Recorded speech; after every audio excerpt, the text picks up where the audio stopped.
Hey, don't rage quit bro here, bringing you my starter version of the cast when damage taken walking simulator. Unlike my 3.16 build that I made about week 4 or 5 and had about 50 exalts to dump, here in 3.17 I wanted to make it my first build.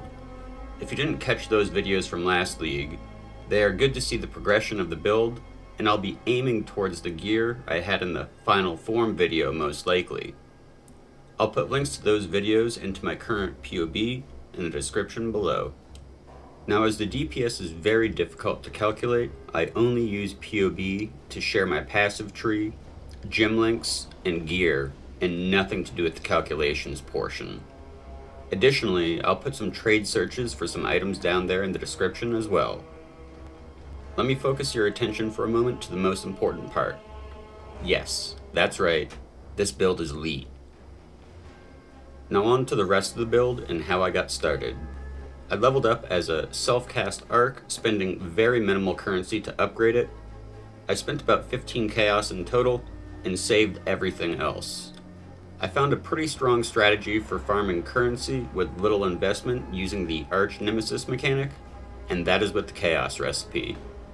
By putting jewelry for the first reward, you can get plenty of rings and amulets, which is typically what you are lacking when just doing the recipe normally.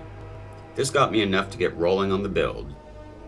This budget variant cost me somewhere around 8 exalts or so, and I am clearing T16s pretty easily, with level 18 skill gems with 0 quality on any of them, and pretty mediocre gear. While doing the chaos recipe farming strategy I just mentioned, I bought some base items for a couple chaos each that I could play with when I found harvest. For the cluster jewels, I picked up 6 passive, though 5 passive should work if you can get enough duration on your belt. I currently only use 5 of the 6 passives on each. Both clusters need a minimum item level of 50 and preferably a max of 67. This will put both fasting and distilled perfection in our notable pool while disabling 3 other notables we don't want. I would use Reforged Speed and Life on the cluster jewels to try to hit these notables, and if you have extra Fire, Cold, or Lightning Reforges, these work as well. The large cluster I picked up at 8 passive elemental damage with a minimum item level of 75, and went until I got a couple of OK notables using Reforged Fire, Cold, and Lightning. For the ward items, you can hit a tier 2% ward with item level 72, and tier 1 with item level 84. Keep in mind, Harvest has a 10 level spread where it can be used, so if you get an item level 84 ward item, you have to be doing at least tier 7 maps. I used Reforged Defense, Fire, Cold, and Lightning on these.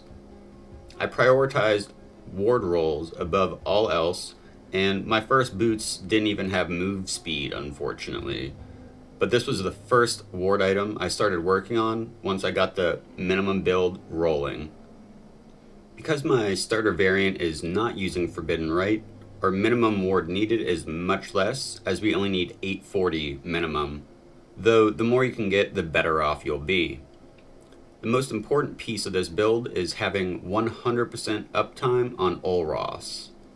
I currently have a 43% Olros with 20 quality, and have 71% flask duration and 19% reduced charges used. This works fine both with and without the third flask, Overflowing Chalice. My Quicksilver flask reduces curse effect some, though I'll pick up more from Soul of Yugal once I get a corrupted blood jewel. We then need to pick up 2 heartbound loops with 20% quality from Noxious Catalysts. For the chest, I picked up Skin of the Loyal as I couldn't afford to get a Skin of the Lords with a decent keystone. For the weapon, I again chose Dusk Dawn. I spammed Jewelers until I hit 6 socket, and as I only had about 120 fusings, I took it slow, and when I hit a 5 link, I stopped. Keep in mind you need item level 50 to get a 6 link. For the amulet, we need to pick up mana recoup, then try to get some life on it. And in my case, I needed to pick up a little dexterity as well. I recommend anointing Vampirism for the extra bit of life recoup, as it's pretty cheap as far as oils goes and provides us more recoup. So when we take damage, it's less time needed to bring us back to full, and also when we have degens or impact to our recovery rate, it will improve our HP gain per second.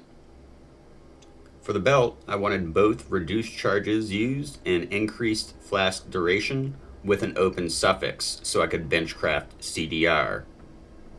This allows me to hit the first CDR breakpoint and eliminate the need for less duration on my gem links for the skeletons and give us about a 16% DPS boost.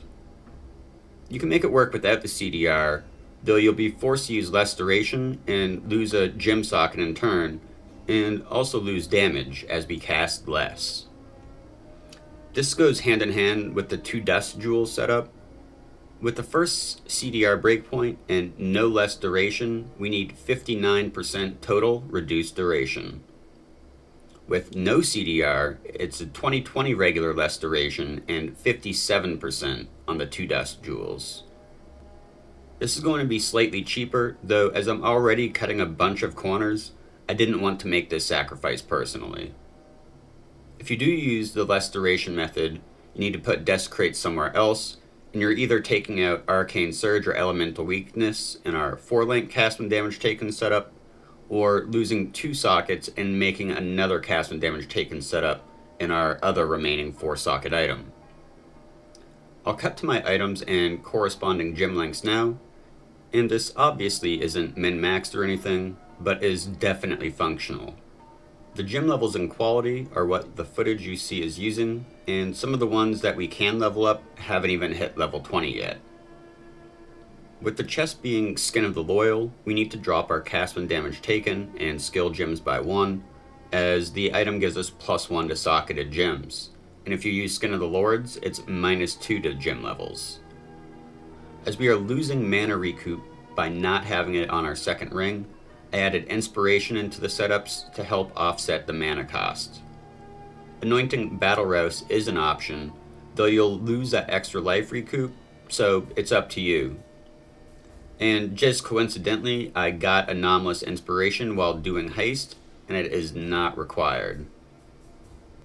As I don't have alternate quality Spark, its use isn't that great without the Pierce capability, so I put Rolling Magma here in the interim, which works great.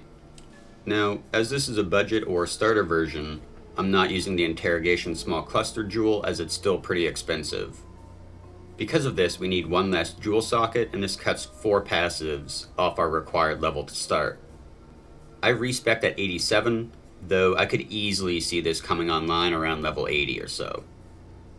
There are 3 map mods we cannot do, and 2 of them were just introduced this league. Reduced flash charges gained, less cooldown recovery, and buffs expire X% faster. There is also an Arch Nemesis mod that kills us as well, Dropbringer, which is like Nullifier in the fact that if he hits you, it kills your flasks. For Pantheons, I am taking Soul of the Brine King for the Major, as I don't have a method of stun immunity yet, and this helps prevent being stun locked. For the Minor, I'm taking Soul of Ralakesh to help with Corrupting Blood, as I don't have a Corrupted Blood Jewel yet. That about sums up where I'm at currently with the build. Feel free to stop by my stream or Discord with any questions, or just to hang out. Thanks for watching, and have a nice day.